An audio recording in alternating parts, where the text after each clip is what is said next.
David, on va maintenant aborder une question absolument essentielle.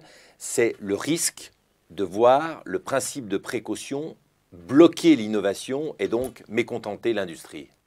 Well, when we began our study, Late Lessons, Early Warnings, we felt that we might find that to be the case, that precaution stifles innovation.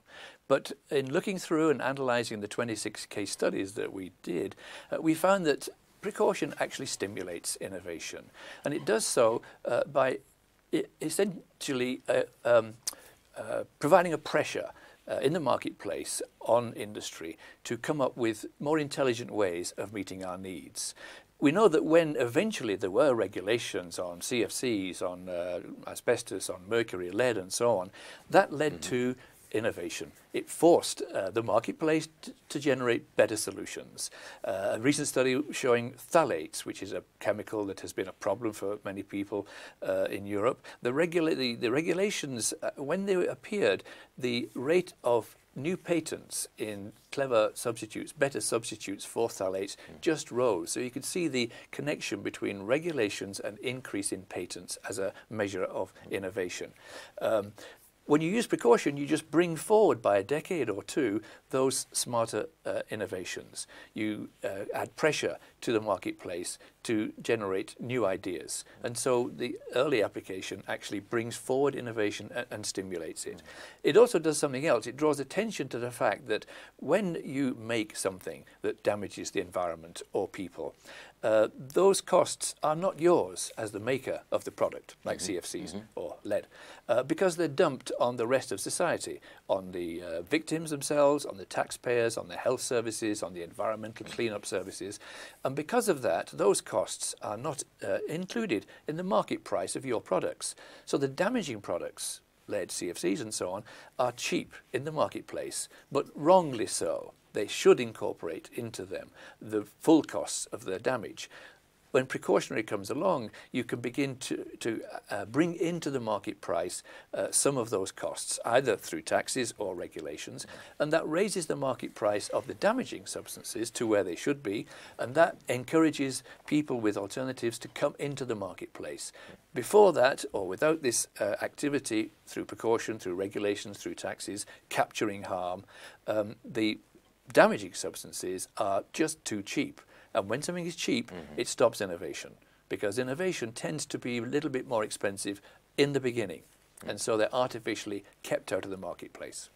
Mais est-ce que vous pensez qu'aujourd'hui, les industriels, d'une manière générale, sont prêts à accepter ces nouvelles idées? Industry people are, generally speaking, locked in to the existing ways of doing things. And it's not that they're awful people, you know, not caring about damaging other people or the environments. It's just that their technologies, in which they have invested a lot of money, kind of lock them in to the existing ways of doing things. So when we do find that their existing technologies are damaging people, planets, they are initially very resistant to doing anything about that. Partly because the costs are not theirs, they're somebody else's, so why bother about other people's costs? And partly because they've invested a lot in the existing ways of doing things, and also their imaginations aren't open to other ideas, they're focused on what they know about. So there's a kind of inertia in the existing system, which is why you need some pressure from somewhere else, from people who represent the majority of people and future generations and the planet and so on, who bring this political pressure to bear to say we can have more intelligent farming systems, more intelligent ways of dealing with pests, smarter ways of dealing with endocrine disrupting properties of chemicals and so on.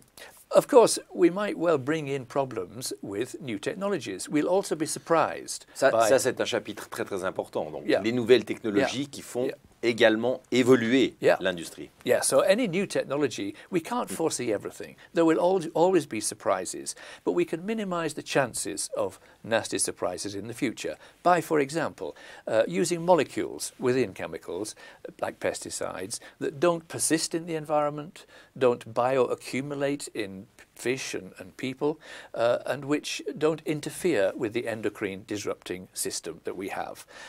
If they are persistent, bioaccumulative and endocrine disrupting, we can predict that there will be problems somewhere between people and planets or both. And so avoiding those intrinsic hazards at the outset is a good idea. Secondly, what we can do is to recognize that if we have a new technology, like, for example, systemic pesticides that go up inside the plant and into the pollen and the nectar, where the bees get the pesticides from, these came as an improvement to sprayed pesticides, where you spray it everywhere from aeroplanes.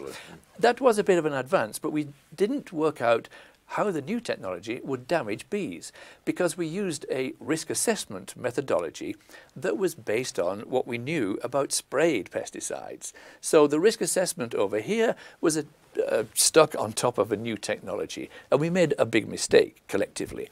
So we must recognize that for novel technologies, we need novel risk assessment approaches, novel approaches to identifying new hazards from new technologies. It sounds common sense, but in general, we don't do it so well. One of the reasons we don't do it so well is we don't know enough about potential hazards. When you look at the division of EU research money, billions of euros over the last 10, 15 years, that is going into promoting new technologies like nanotechnology, biotechnology, communications technologies, we find that 99% of the monies are spent on developing the product and only 1% on anticipating and managing potential risks. Sur la recherche, donc. Yeah. So this seems like not a very good balance, really. Ça doit changer pour vous. Yeah, we need to change that balance, because looking back, we can see the damage that we had from, say, CFCs or other pesticides, DDT, PCBs, lead and mercury and so on. We didn't spend hardly any money at all at the front end of those developing technologies. So we were caught by the unpleasant surprises. So it would make sense to spend a little bit more of research money at the front end as we're developing new technologies to anticipate hazards. When talking about this, for example, to the Dutch Environment Ministry recently, they said, yeah, we agree with this point. For nanotechnology, we spend about 15% of our research monies on anticipating hazards and 85% on product development. This kind of decision, this choice between how much money on developing a new technology, how much on averting its potential hazards, which, if they appear, don't just damage people and planets, they damage the long-term security of the technology. That's more of a democratic decision that a broader group of people should make. Et c'est donc, d'une certaine manière, une question politique.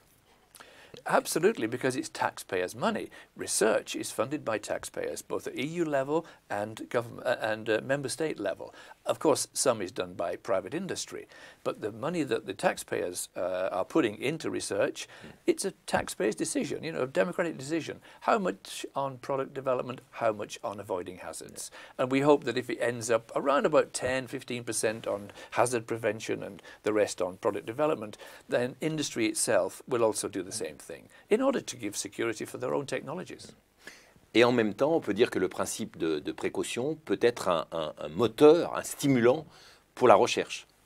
Yeah, we have known since the 1980s, through brilliant work done by people at Harvard Business School and Massachusetts Institute of Technology, that well-designed regulations in the environment field bring forward innovation. They stimulate it, they enhance competitiveness, because they shake up the marketplace, really, and stop people being complacent and lazy with existing ways of doing things, which turn out to be damaging. So early use of precaution brings forward early development of new products, stimulates innovation, and enhances competitiveness.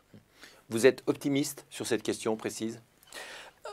Well, I'm always an optimist. There's a great phrase of a philosopher that I use, which is called optimism of the will, but pessimism of the intellect, which means you have the drive and the enthusiasm and the vision to try and do the right thing, but you don't underestimate the problems and the obstacles in your way. So as it were, the pessimism comes from being realistic about the problems and about the obstacles to making the world a better place. But that doesn't stop you losing the enthusiasm and the desire to make it a better place. On va se retrouver dans quelques minutes pour parler de manière encore plus précise des problèmes de nourriture et de l'utilisation des pesticides qui se poursuit à l'heure qu'il est. À tout de suite.